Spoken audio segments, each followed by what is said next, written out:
Hello, everyone. Welcome back to another episode on the show, Control or Be Controlled, the podcast designed to help you start thinking differently and take control of your life. And I remain your host, Darlington.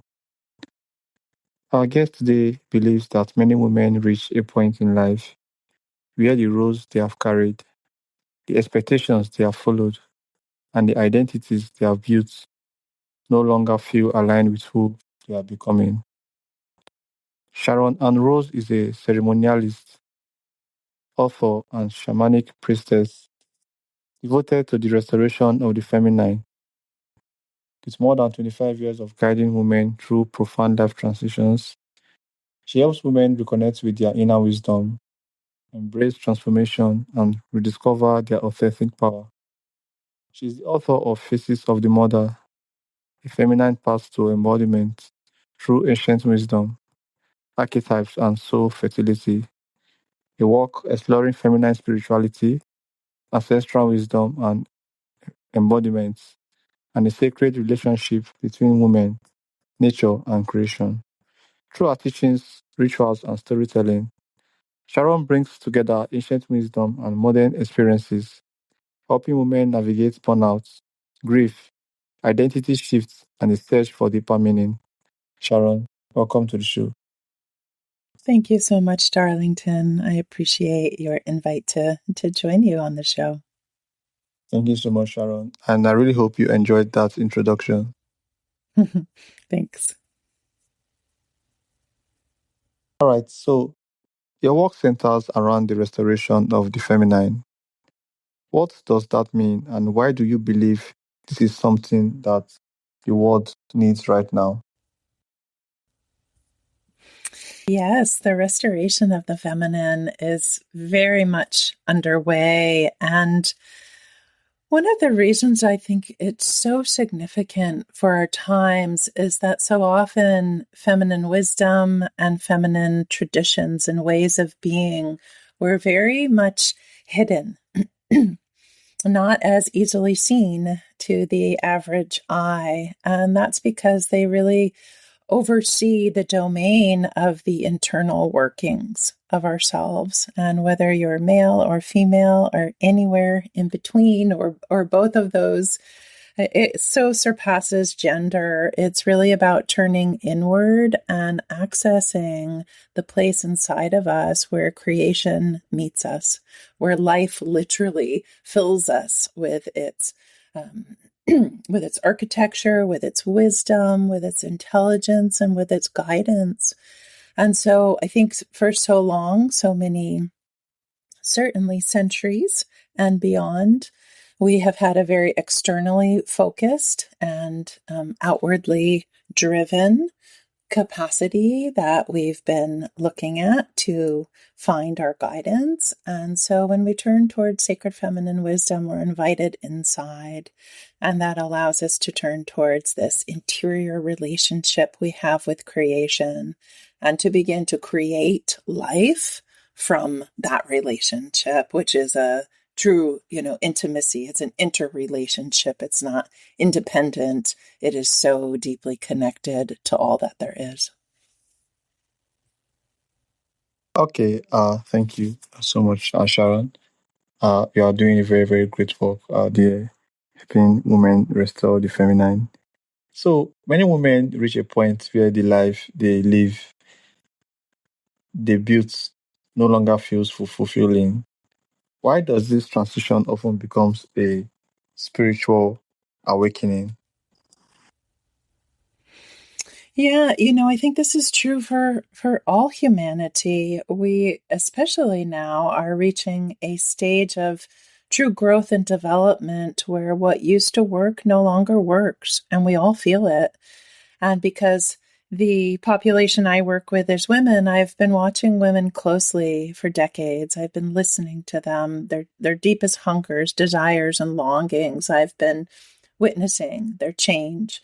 And I really do see it as a blueprint for all of humanity, because women have a way, because we have the capacity to birth and generate life from inside of us, to reveal and show that when we hit this place where life isn't working, it's no longer satisfying. We can feel that we've hit a ceiling. We've hit the end of a road. We're no longer energized by the roles and things that used to delight us and inspire us, that it is time to turn inward, and it is time to listen for what is next growing. And growth, again, is happening inside of all of us. And when we can forge the opportunity to realize when we hit that end of the road, it doesn't mean there's not something else coming. What it's pointing to is, rest, turn inside. Growth is happening, but it's happening in a place where you can't see it. So begin to use your skills of slowing down, of growing still, and really trusting that you are deeply connected with the source of life, and it's creating already something new through you, as you, for you, and because of you. And when we learn how to listen to that, we then move through those challenging times that literally feel like we're dying, because nothing is exciting us anymore and nothing seems to fit us anymore. But that is our call to go back inside and tune in to the growth itself. And the growth is what is showing us what's developing, just like is happening inside of a seed or a cocoon or a flower bulb. The growth gives us so much information of where we're headed next. Okay, thank you, Sharon. So, your book, Faces on the Mother, explores feminine archetypes and soul fertility. So, for those who might not know, what is soul fertility and how does it relate to creating a meaningful life? Yeah, soul fertility is a beautiful word that came to me in my meditations many years ago. And I really began to see that when Wait, we, Sharon, so you mean this word soul fertility? You were the one who formed this word. You coined I, the word. I don't know that I coined it or found it, but it was one that I heard, and I heard it inside my psyche. I heard it inside of my being. And so I've really worked with that. What does it mean when we are accessing our soul and really turning towards that in intimacy, relationship, conversation, really giving our soul a place to live and breathe and be viable and valuable to us?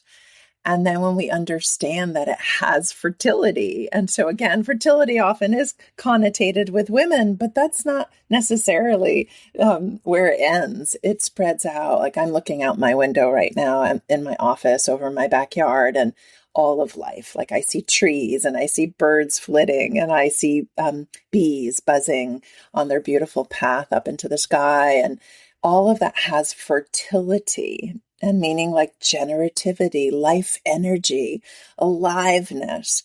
And so our soul really is a keeper of that fertility for us, no matter if you're a woman or a man, or again, anything in between.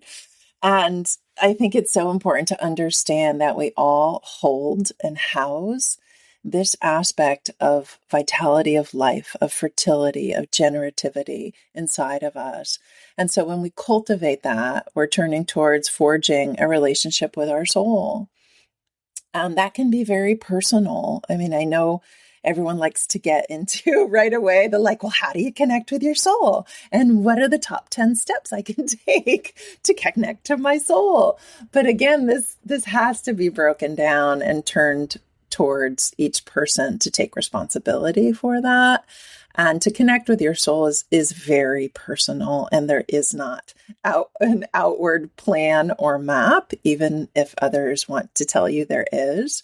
Certainly there's things I can say, like, yeah, turn towards the part of you that goes beyond words and whispers to you. And when you feel like you can't hear it, breathe, put your feet on the earth, spend time in nature. I can say all those things, but to really develop soul fertility, also means we're creating a fertile daily relationship with our soul.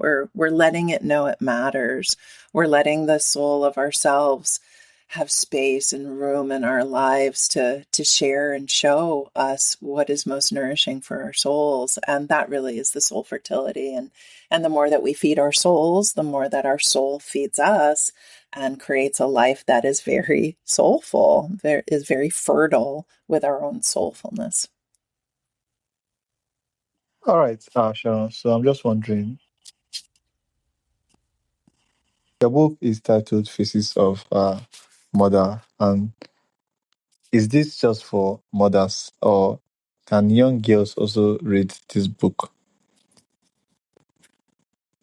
Yes, this book is for all beings, and for certainly for women at all stages of their lives. And it really is about the archetypal mother.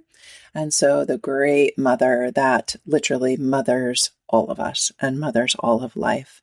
So it's incredibly significant for women when they're young, when they're entering into their puberty, when they're starting to bleed, when they're becoming mothers, when they're at the stage after mothering and becoming, queens and elders and beyond. So it's a beautiful journey book that walks a woman through her various rites of passage and makes that very personal and ceremonial and very rooted, again, in this soul fertility, as well as her ancient wisdom. And then the archetypes of the feminine, the sacred feminine as a living, breathing landscape of wisdom for us in her fullness and all of her various faces of expression. All right. Okay, so modern society often value productivity, achievement, and constant doing. How can women reconnect with being, intuition, and inner wisdom? Yes, we do live in a culture and a society that absolutely adores doing. And there's nothing wrong with doing. I'm a real doer, and I love taking action. I like taking aligned action. And I like taking action out of being. So, you phrasing that, like, how can we really be given permission and understand that we can be? And in a society that pushes us towards doing, it's actually more vital than ever, because if all you're doing is doing, you're not necessarily doing from being. And therefore, you're just taking useless action. But when you're really giving yourself a lot of space and opportunity and clarity about it, what it means to be who you are, to be connected to your soul, to be in a place of receptivity and presence where you're not always in that green light go energy or you're all fired up, but you're in a more restful, regenerative, rejuvenating place. Then when you take action out of that place, it's really different action. It's aligned, it's purposeful. It feels so much more nourishing and fulfilling. So it's imperative that we learn and understand what it means to rest into our being nature, because that's going to create a very different reality for when we do take action, and we take very meaningful action from that. Okay, thank you so much, Sharon. So, uh, how can men and women understand and honor feminine qualities such as compassion, creativity, and connection? How can they honor these qualities in everyday life? I like those three qualities: compassion, creativity, and connection. It's beautiful. And it is so important to honor them every day, because it's not like it's a one day out of the year kind of thing. It really does lead to a way more fulfilling life. And if we look at just some of the things you've been bringing through in your questions that we're talking about here today, to have a more soulful life, a life of deep fertility, which is aliveness to me and vitality, to have a life where we're being and then we're taking action out of our being. All those things lead to more connection, more creativity, more compassion, because we're coming into a space of really honoring ourselves. Feminine wisdom makes so much room for all of it. And in former constructs, it was more about either I or you or me. And feminine wisdom has the capacity to be so inclusive that everything can exist inside of that. So we both get to exist inside of that, as does everybody else. And then that just naturally bridges us into being more compassionate with each other because we feel more compassion towards ourselves. And when we're more compassionate towards ourselves, we're going to be more compassionate with all of life. And then out of that comes even more creativity and connection and these beautiful qualities you're speaking of. All right, perfect, perfect. Thank you so much. So, for women who feels they have spent their years caring for others, but have lost connection with themselves, where can they begin reclaiming their own power? Yes. So that there does come a time in really any woman's life where you can just notice and feel that you've been so focused on caring for others. It's a biological, it's in our DNA to do that for survival. And when we notice it and it just no longer is fulfilling us, where we feel like, oh my God, who am I in this mix? That's when we can really begin to turn towards that discovery and make a lot of room, knowing it's going to be an uncomfortable path. If we're so used to focusing on everybody else, the community, the family, our children, others, it takes a lot of both grit and self-compassion to realize you too deserve a place in the mix of all this. You too deserve your focus, your energy, your attention, your care and your concern. And so a woman can begin with exactly those questions just every day at some point, turning towards herself and saying, what is it that would really nourish me right now?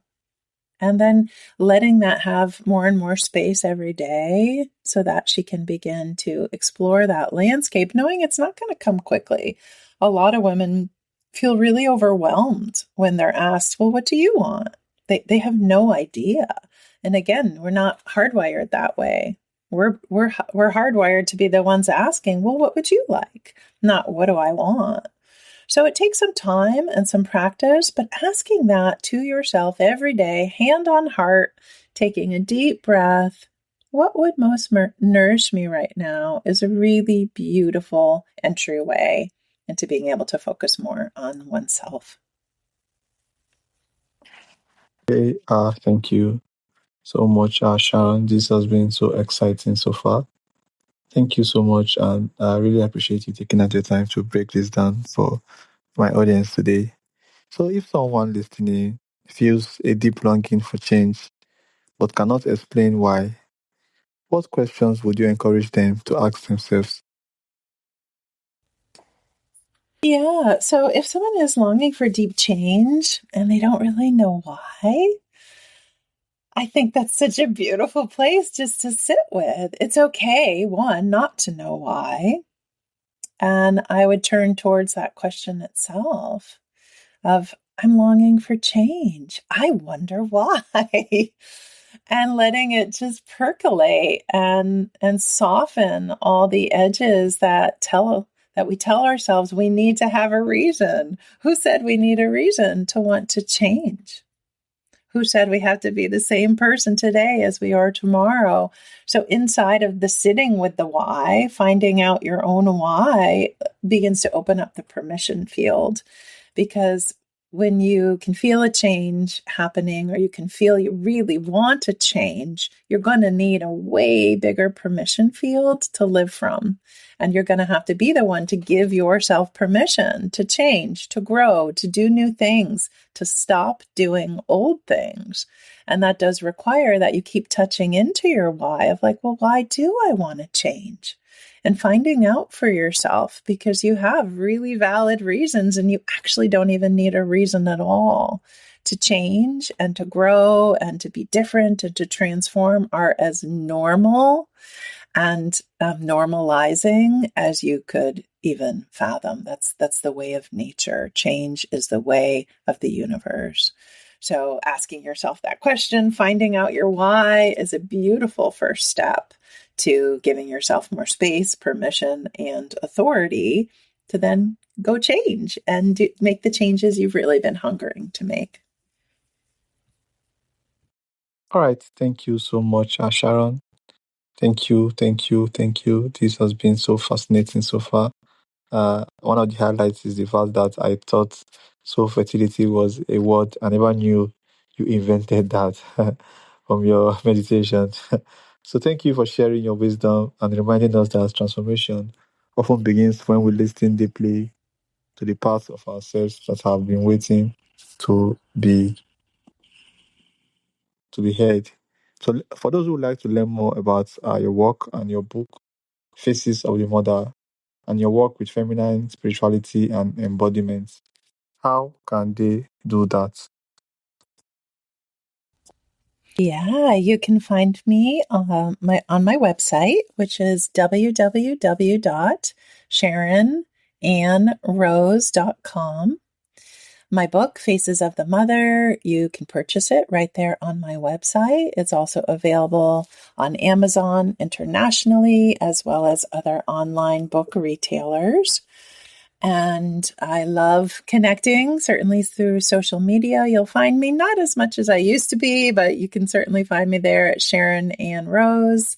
And I love connecting with people and answering your questions and being engaged with community. So absolutely reach out. And there's lots of free resources on my website, audios, videos, etc. that you can access. Right. Thank you all so much. And I also want to thank you all for listening to this particular episode on Control or Be Controlled. If this conversation inspired you to reconnect with your inner wisdom, share it with someone out there who may need this message. Until next time, remember that true transformation begins when we stop ignoring the voice within and start creating a life that reflects who we truly are. Thank you all so much, my audience. I love you guys so much. And make sure to check out our guest for today, Sharon Ann's work and a book. I will see you guys in the next episode. Bye, guys. Thank you, Sharon, for coming to Control or Be Controlled. Thank you so much, Darlington. What a pleasure. Have a wonderful day. You do the same. Take good care.